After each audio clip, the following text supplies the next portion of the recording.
할렐루야. 한 주간 평안하셨습니까? 아멘. 오늘 귀한 예배를 인도할 수 있도록 허락해 주신 아버지 하나님께 감사드립니다. 이 예배를 통하여 아버지 하나님이 주시는 은혜와 평강 넘치시기를 예수 그리스도의 이름으로 축원합니다. 주님이 이런 말씀을 해요. 너희가 사람 앞에서 나를 시인하면 나도 내 아버지 앞에서 너희를 시인할 것이요. 너희가 사람 앞에서 나를 부인하면 나도 내 아버지 앞에서 너희를 부인하리라 그래요. 근데 이게 만약에 아버지 앞에서 주님이 우리를 부인한다는 것이 지옥에 간다고 만약에 생각한다면 끔찍한 겁니다. 생각을 해보세요. 내가 사람 앞에서 우리가 주님을 부인을 했는데 우리 주님도 아버지 앞에서 하나님 나 쟤 몰라요. 그러면 이걸 지옥 간다고 얘기를 한다면 끔찍한 일이에요. 그럼 거반다 지옥 가죠. 우리가 삶 가운데에서 사람 앞에서 내가 믿는 자라는 거, 그리고 특히 주님을 내가 부인하는 경우가 얼마나 많이 있냔 말이에요. 그러니까 주님을 부인한다는 것도 믿음의 분량에 따라서 다 달라요. 여러분이 이제 자녀들의 믿음에서 아이들의 믿음, 청년의 믿음, 아비의 믿음, 신부의 믿음, 하나님의 완전한 아들들의 믿음, 왕 같은 제사장의 믿음까지 왔다면 왕 같은 제사장의 믿음에서 주님을 부인하는 건 뭐냐 하면은 왕 같은 제사장이 됐다는 건 하나님의 모든 말씀과 내 영혼 몸으로 하나가 된 게 믿어진 사람들이란 말이에요. 그럼 사람 앞에서 주님을 부인하는 게 뭐냐 하면 사람 앞에서 주님 말씀대로 안 사는 거예요. 사람 앞에서 내가 짜증을 냈어요. 혈기를 냈어요. 남을 판단했어요. 수근수근거렸어요. 그리고 어떤 일을 염려를 했어요. 내가 그 사람 앞에서 주님을 부인하고 있는 거란 말이에요. 끔찍한 모습이에요. 근데 이게 지각이 되니까 회개를 하는 거예요. 아, 내가 지금 이 사람 앞에서 주님을 내가 지금 시인하지 못했구나. 주님이 나를 통해 나타나지를 않았구나. 그럼 주님이 안 나타났으면 누가 나타났겠어요? 사실 내가 나타나는 건데 내가 바로 마귀랑 하나 된 내란 말이에요. 염려하는 나, 불평하는 나, 판단하는 나, 짜증내는 나, 항상 기뻐하지 않는 나, 이 내가 나오는 것이란 말이에요. 근데 이걸 뭐예요?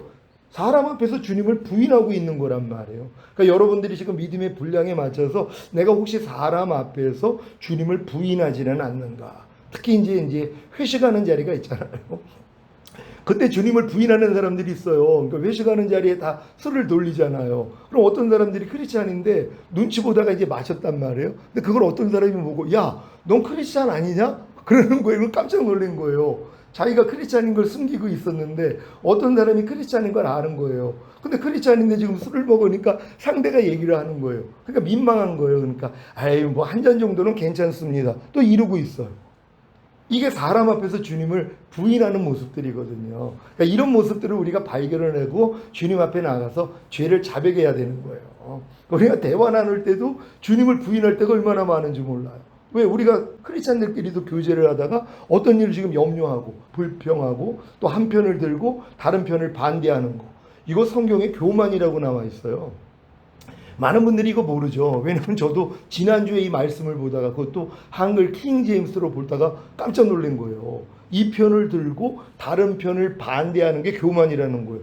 근데 내가 살아오면서 이 편을 들고 다른 편을 반대할 때가 너무 많았어요. 왜? 나를 또 그렇게 반대한 사람이 있잖아요. 그럼 마음에 꿍하고 있다가 네가 지금 내 의견을 반대했어? 무시했어? 그래? 그거를 이제 다음에 써먹어요. 어떤 자리에서 그 사람이 어떤 의견을 발표를 했는데 내가 반대를 하는 거예요. 너 전에 내 의견 반대했잖아. 그러니까 이걸 꽁하고 있다가 그거를 복수를 한단 말이에요. 근데 그게 교만이라고 성경은 얘기를 해요. 우리도 내가 좋아하는 편은 들고 좋아하지 않은 사람은 반대할 때가 얼마나 많이 있냔 말이에요. 그게 교만이라는 거예요. 왜 교만인 줄 아세요? 내가 심판자가 되어 있기 때문이에요. 우리는 욕을 내려놓고 주님 내가 이럴 때 어떻게 하기를 원해요? 그래도 주님이 내 안에서 판단을 해주시거든요. 근데 우리는 주님이 내 안에서 판단하기 전에 내가 먼저 판단을 해요. 내가 심판자의 위치에 들어가 있는 것이란 말이에요. 그러니까 이런 모습들을 여러분들이 삶 가운데서 발견함으로써 점점 더 온전해지는 것이에요. 왜 여러분들이 점점 더 온전해져야 돼요? 온전하지 않아도 죽은 다음에 가는 천국은 다 갈 수 있단 말이에요. 하지만 하나님이 이 땅에서 완전한 자를 만들기를 원하는 것이에요. 예수님의 피값으로 하나님이 여러분을 사시는 사실을 믿습니까? 여러분 예수님의 피값으로 하나님이 여러분을 구속하신 사실을 믿습니까? 예수님의 피값이 어느 정도예요? 온 우주보다도 크단 말이에요. 그 피값으로 여러분을 샀어요. 근데 그래서 한 영혼이 천하보다 귀하다는 거예요. 우주보다 귀하다는 것이에요. 그럼 이제 물어보죠. 그럼 하나님이 예수의 피값으로 여러분을 산 목적이 무엇입니까? 그럼 이제 그 믿음의 분량대로 답이 나온단 말이에요. 전에 얘기했죠. 유치원 애들한테 야, 너 엄마 아빠가 너희 낳은 목적이 뭔지 알아? 그러면 아이스크림 사주려고요, 사탕 사주려고요, 나 행복하게 만들어 주시려고요, 장난감 사주시려고요, 좋은 곳에 데리고 가시려고요, 요런 수준의 답변밖에 안 나온단 말이에요. 근데 그 부모님의 뜻이 있었어요. 아이를 가진 목적이 있었어요. 얘를 대통령으로 만들어야 되겠다. 그래서 이 나라를 부강시키고 백성들을 행복하게 만드는 대통령이 되기를 원해. 자, 이 목적을 가지고 아이를 가지고 아이가 탄생했는데 어렸을 동안엔 모르죠. 근데 이제 조금 말귀를 알아두면 계속 얘기를 해주는 거예요. 너는 대통령이 돼야 돼. 그래서 이 나라를 부강시켜야 되고 많은 백성들을 네가 위로하는 자가 돼야 돼. 심어준단 말이에요. 그럼 어렸을 때 이제 조금 학교 이제 초등학교 들어가면 너는 꿈이 뭐야? 그럼 대통령이요. 딱 얘기할 수밖에 없어요. 그렇다고 대통령이 되는 건 아니잖아요. 과정이 있어야 되는 것이란 말이에요. 하나님이 우리를 구원한 목적 무엇이냐고 물어보면 어린 성도들은 이 땅에서 잘 먹고 잘 살다가 내 꿈을 마음껏 펼치다가 죽은 다음에 천국 가는 거요. 요 정도 수준의 답이 나온단 말이에요. 근데 이제 우리 믿음이 성장하면은 성경이 달리 보여요. 오늘 같은 말씀들이요. 14장 9절에 보면 이를 위하여 그리스도께서 죽었다가 다시 살아나셨으니 곧 죽은 자와 산 자의 주가 되려 하심이니라. 주님이 죽었다가 다시 살아나신 목적에 대해서 이 얘기를 하는 거예요. 그러니까 이 목적을 아는 사람은 어떻게 살아요? 우리 중에 누구든지 자기를 위하여 사는 자가 없고 자기를 위하여 죽는 자도 없도다. 이게 얼마나 높은 수준이에요. 평생 신앙생활을 해도 우리는 다 자기를 위해서 살아요. 왜냐하면 주님이 우리를 구원한 목적, 구속한 목적이 이와 같다는 걸 모르기 때문이란 말이에요. 근데 이제 철이 들 때가 있죠. 아, 주님이 날 구원한 목적이 이 땅에서 잘 먹고 잘 살다가 죽은 다음에 천국이 아니라 이 땅에서 내가 완전한 자가 되기를 원하는 거구나. 육체를 이기고 세상을 이기고 자아를 이기고 죄와 사탄을 이기는 자가 되기를 원하는 거구나. 이런 식으로 이해가 된단 말이에요. 그러니까 이제 믿음이 장성한 사람은 이제 더 이상 나를 위해 살지 않아요. 그러니까 나를 위해 죽었다가 다시 사신 주님을 위해서 산단 말이에요. 근데 이것도 믿음의 수준 따라 다 들리는 게 달라요. 나를 위해 죽었다가 다시 살아나신 주님을 위해 산다는 게 교회 열심히 다니는 거예요. 11조 생활 잘하는 거예요. 그리고 뭐 봉사활동 많이 하는 거예요. 전도하는 거예요. 요 정도 수준으로 생각을 한단 말이에요. 근데 믿음이 장성한 자가 되면 뭐예요? 주님이 하나님의 모든 말씀이라는 걸 알아요. 주님이 하나님의 모든 말씀이라는 거 혹시 아세요? 자, 말씀이 육신을 입고 오신 분이 주님이시잖아요. 그러니까 주님이 하나님의 말씀이란 말이에요. 그러니까 여러분이 주님을 위해 산다는 건 말씀을 위해서 사는 거예요.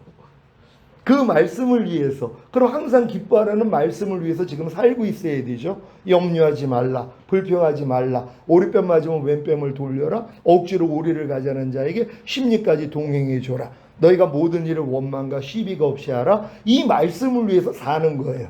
그럼 이 말씀을 위해서 살려고 하면은 뭐예요? 안 되는 내가 드러나잖아요. 그렇죠? 그럼 안 되는 나를 죽여야 되는 거거든요. 그게 요 구절에 나오는 거예요. 14장 8절 다 같이 읽겠습니다. 시작. 우리가 살아도 주를 위하여 살고 죽어도 주를 위하여 죽나니 그러므로 사나 죽으나 우리가 주의 것이로다. 아멘. 여러분들이 지금은 살아도 주를 위해서 살아야 되는 것이에요. 근데 이 살아도 주를 위해 산다는 게 믿음이 장성한 자가 되면 아, 주님을 위해서 사는 건 말씀을 위해서 사는 거구나. 이 말씀이 어떤 말씀이에요? 항상 기뻐하라는 말씀을 여러분이 들으면 지금 믿음에서는 아, 항상 기뻐하라는 말씀은 내 항상 기뻐하지 않는 죄 때문에 이미 죽으신 말씀이지. 그래서 이 죄를 이겼기 때문에 부활하시고 승천하신 말씀이지. 그리고 항상 기뻐할 능력으로 내 안에 와 있는 말씀이지. 이런 이해를 해야 된단 말이에요. 그래야지 이 말씀을 위해서 살아요. 그게 이제 살아도 주를 위해서 사는 거란 말이에요. 그러니까 여러분들이 이제 장성한 믿음이 되면 여지껏 배웠던 모든 말씀을 위해서 사는 거예요. 교회 다니면서 얼마나 많은 말씀을 들었어요. 그럼 그 말씀을 위해서 사는 것이란 말이에요. 항상 기뻐하라. 쉬지 말고 기도하라. 범사에 감사하라. 이는 그리스도 예수 안에서 너희를 향하신 하나님의 뜻이니라. 이건 명백한 하나님의 뜻이잖아요. 혹시 여러분 하루 동안에 살면서 야, 내가 오늘 하루 동안에는 이 하나님의 온전한 뜻인 항상 기뻐하고 쉬지 말고 기도하고 범사에 감사하는 말씀을 나는 순종할 거야. 이런 마음 가지고 하루 시작하는 분들 계세요? 보통은 사람이 어떻게 항상 기뻐해? 사람이 어떻게 쉬지 말고 기도해? 사람이 어떻게 범사에 감사해? 아예 순종할 마음이 없는 거란 말이에요. 근데 이제 여러분들이 진짜 주님이 날 구속하신 목적이 무엇인지를 바로 깨달았다면 내가 진짜 살아도 주를 위해 사는 삶으로 가야 된단 말이에요. 이런 말씀들까지도 순종하려고 노력을 하는 것이에요. 그래야지 뭘 발견돼요? 안 되는 내가 드러나죠. 항상 기뻐하지 않고 쉬지 말고 기도하지 않고 범사에 감사하지 않는 것 그때 알아요. 그러니까 여러분들도 이 말씀대로 살려고 노력하지 아니하면 이 말씀을 내가 반대하고 있고 불순종하고 있고 짓밟고 있다는 걸 몰라요. 깐난애기가 자기가 소변 대변을 못 가리는데 못 가리는 것도 모르는 것처럼요. 왜요? 너무 어리니까. 근데 조금 성장하니까 못 가리는 건 알잖아요. 그러니까 여러분들이 난 항상 기뻐하지 못하고 있었네. 이건 높은 수준이에요. 보통은 그것도 지각이 안 돼요. 항상 기뻐하지 않고 사는 게 기본이에요. 근데 내가 항상 기뻐하지 않고 사는 것도 모르니까 편안하게 사는 거란 말이에요. 근데 뭐요? 못 가리는 걸 아니까 스트레스를 받고 훈련을 받으니까 가리는 애가 되는 것처럼. 그러니까 여러분도 뭐요? 스트레스를 받아야 되는 거예요. 야, 내가 이 말씀을 지금 못 지키고 있었는데 이걸 몰랐구나. 근데 사도 바울도 이걸 깨달은 거예요. 내가 법을 깨닫기 전에는 잘 사는 줄 알았더니 주의 계명이 내게 이름에 죄는 살아나고 나는 죽었도다. 이걸 깨달은 거예요. 그러니까 율법을 깨닫기 전에는 하나님의 뜻을 깨닫기 전에는 자기는 잘 사는 줄 알았다는 거예요. 근데 주의 계명이 내게 이름에 곧 하나님의 계명을 내가 받아들여서 순종하려고 했더니 내가 그 계명에 대해서 죽어 있는 자라는 걸 깨달은 거예요. 왜요? 순종을 못하니까. 율법에 대해서 내가 죽어 있다는 걸 깨닫는 것이란 말이에요. 이걸 깨달았기 때문에 주님 앞에 가서 살리심을 받는 거예요. 그러니까 여러분이 하나님 말씀을 지키려고 노력하는 게 이렇게 중요하단 말이에요. 근데 이런 중요성을 알기 위해서는 예수님이 날 구속한 목적을 높게 잡고 내가 이 땅에서 그리스도와 똑같이 살게 하기 위해서 주님이 나를 위해 죽으셨구나. 이걸 옥하는 목사님이 돌아가시기 전에 주의 종들을 다 모아놓은 다음에 하신 말씀 중에 하나가 이거였었어요. 자기도 처음에는 다 죽은 다음에 천국인 줄 알았다. 신앙의 목적이 그게 아니더라. 하나님의 형상을 회복하는 것이다. 우리가 하나님과 똑같이 사는 그 수준으로 가는 게 이게 우리를 구원한 목적이라는 걸 돌아가시기 전에 깨달은 거예요. 그러니까 여러분도 나 구원한 목적이 죽은 다음에 천국이 아니라 내가 이 땅에서 하나님이 잃어버린 형상을 회복하는 것이구나. 그러니까 하나님의 모든 성품이 하나님의 모든 말씀이 여러분을 통해 나타나는 삶으로 가는 것이란 말이에요. 그런 사람들은 내게 사는 것은 그리스도니 이 고백이 나온단 말이에요. 어떤 분들 그래요. 목사님 나도 내게 사는 것은 그리스도니라고 고백하는데요. 그럼 내가 몇 프로요? 물어봐요. 그럼 그때는 알죠. 사실 1%가 주님이 나를 통해 나타날 때도 내게 사는 게 그리스도가 맞아요. 근데 수준은 1%예요. 어떤 사람은 10%, 50%, 만약에 100%가 된다 해봐요. 사도 바울은 100% 수준이에요. 자기가 완전히 없어진 사람. 내 생각, 내 감정, 내 의지, 내 양심, 내 말과 행동, 표정이 다 없어져 버린 거예요. 그냥 그리스도만 나오는 수준. 그러니까 하나님이 우리를 그렇게 장악하기를 원하세요. 근데 내가 양보를 안 하는 거예요. 내 생각을 양보해야 되잖아요. 주님께. 내 감정, 내 의지, 또한 내 양심, 내 말과 행동, 표정을 양보해야 되잖아요. 근데 주님이 내 주가 되기 전에는 안 된단 말이에요. 여전히 내가 주인이죠. 그러니까 내 말이 나오고 내 행동이 나올 수밖에 없는 거예요. 근데 이게 지각이 될 정도라면 굉장히 높은 수준이죠. 그러니까 여러분들이 이제 이런 지각을 가지고 나는 이제 하나님의 모든 말씀으로 사는 존재야. 이걸 언제 깨달아요? 출애굽한 이스라엘 백성들이 40년 광야 연단을 마친 다음에 깨달은 게 그거예요. 사람이 떡으로만 살 것이 아니라 하나님 입에서 나오는 모든 말씀으로 사는 줄로 알게 하려 함이었구나. 이게 우리의 연단의 목적이에요. 우리는 하나님의 말씀으로 사는 존재구나. 하나님 말씀이 하나님의 생명이죠. 내 말이 곧 영이요 생명이라는 것처럼. 그러니까 여러분은 하나님의 생명으로 사는 존재예요. 이게 원래 아담에게 원했던 거예요. 아담이 사단의 시험을 이기고 의롭다함을 얻으면 생명나무 실과를 먹죠. 그럼 인간은 하나님의 생명으로 사는 존재예요. 근데 지금 거꾸로 됐죠. 인간은 생명으로 살기는 살아요. 누구 생명으로 살아요? 마귀 생명이에요. 이게 죄예요. 그래서 모든 사람이 죄를 범하였음에 하나님의 영광에 이르지 못하다니. 그러니까 우리는 지금 모든 사람은 다 마귀 생명 가지고 살아요. 염려하는, 미워하는, 짜증내는, 판단하는, 항상 기뻐하지 않는 이 마귀 생명으로 산단 말이에요. 하나님이 여기서 우리를 구원하시는 거예요. 그래서 하나님의 풍성한 생명, 내가 온 것은 양으로 생명을 얻고 더 풍성히 얻게 하려 하심이니라. 그러니까 풍성한 생명이 여러분의 영 안에, 혼 안에, 몸 안에까지 들어오면 흘러나오기를 시작하는 거예요. 그러니까 이해가 저절로 되고 용서가 저절로 되고 누가 오른뺨 때리면 왼뺨이 그냥 저절로 돌아가는, 이게 풍성한 생명이거든요. 그러니까 여러분이 이러한 삶을 살려고 해야지 안 되는 내가 드러난단 말. 그럼 또 이거 안 되는 걸 가지고 나는 40일 금식하면서 이걸 버리려고 그랬어요. 소용이 없어요. 그게 아니라 안 되는 내가 발견되면 이것도 예수와 함께 이미 죽었지. 예수님이 죽었을 때 내 염려하는 옛사람도 이미 죽었지. 불평하는 옛사람도 이미 죽었지. 항상 기뻐하지 않는 옛사람도 이미 죽었지. 이걸 깨달으면 돼요. 이게 로마서 6장 6절이잖아요. 우리가 알거니와 우리 옛사람이 예수와 함께 십자가에 못 박힌 것은 죄의 몸이 멸하여 다시는 죄에게 종 노릇하지 아니하게 하려 하심이니라. 그러니까 여러분을 다시는 죄에게 종 노릇하지 않게 하기 위해서 예수님이 죽었을 때 여러분의 마귀에게 종 노릇하던 옛사람이 같이 죽었어요. 근데 이게 기쁜 소식인데 이걸 얘기하는 사람이 별로 없어요. 왜요? 이건 하나님이 열어주셔야 보는 진리란 말이에요. 근데 옛사람이 이미 죽었구나. 이걸 아니까 뭐예요? 부인할 수밖에 없는 거예요. 그러니까 여러분들이 죄의 몸을 멸하죠. 여러분이 보는 걸 통해 죄를 짓고 듣는 걸 통해 생각하고 말하고 행동하는 몸을 통해 죄를 짓는데 이 죄의 몸을 멸해버린단 말이에요. 그러니까 여러분이 볼 때 주님이 나와요. 여러분이 들을 때 주님이 나온단 말이에요. 말과 행동을 할 때 주님이 나온단 말이에요. 어떤 사람들이요? 주님과 함께 죽었다는 걸 아는 사람들. 그래서 이 죽음을 여러분이 매일 삶가운데 적용을 하는 것이에요. 그래서 죽어도 주를 위하여 죽나니 이게 이루어져야지 실제적으로 내가 살아도 주를 위해서 사는 이 삶이요. 진짜 이제 주님만 나를 통해 나타나는 거예요. 이걸 보고 내가 즐거워하는 거예요. 너희가 이 믿음 안에 있는가? 너희 자신을 시험하고 너희 자신을 확증하라. 예수 그리스도께서 너희 안에 계신 걸 너희 스스로 알지 못하느냐? 그렇지 않으면 너희는 버리운 자라. 이게 지옥 간다면 다 지옥 가요. 왜요? 주님이 자기 안에 사는 걸 얼마나 아냔 말이에요. 안 나타나는데요.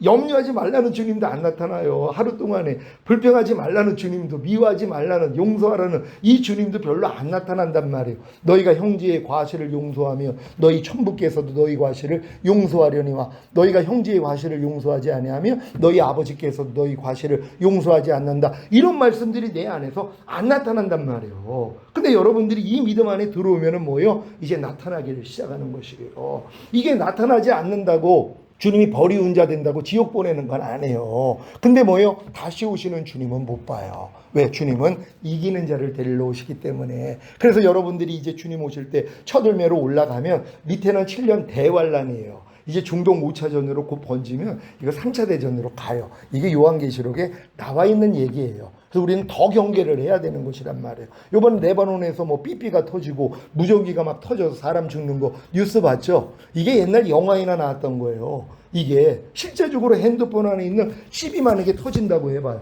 다 죽어요. 근데 손이나 이마에 표를 받아요.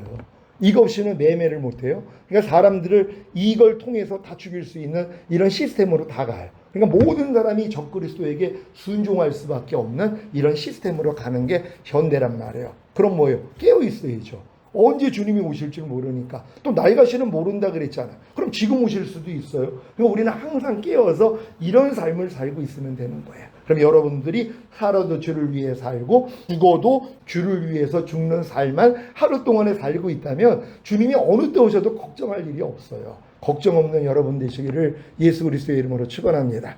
기도하겠습니다. 오늘 선포된 말씀을 통하여 하나님은 죽은 자와 산 자의 주가 되기를 원해요. 여기서 죽은 자가 이게 뭐 이미 이 땅에 죽은 자 얘기하는 게 아니에요. 아까 말씀처럼 여러분이 죽어도 주를 위해서 죽는 삶만 살려고 노력하는 사람, 살아도 주를 위해서 살려고 노력하는 사람의 주가 되시는 거예요. 이런 주님이 나를 통해 매일 나타나기를 원합니다. 주여 한번 주 기도합니다.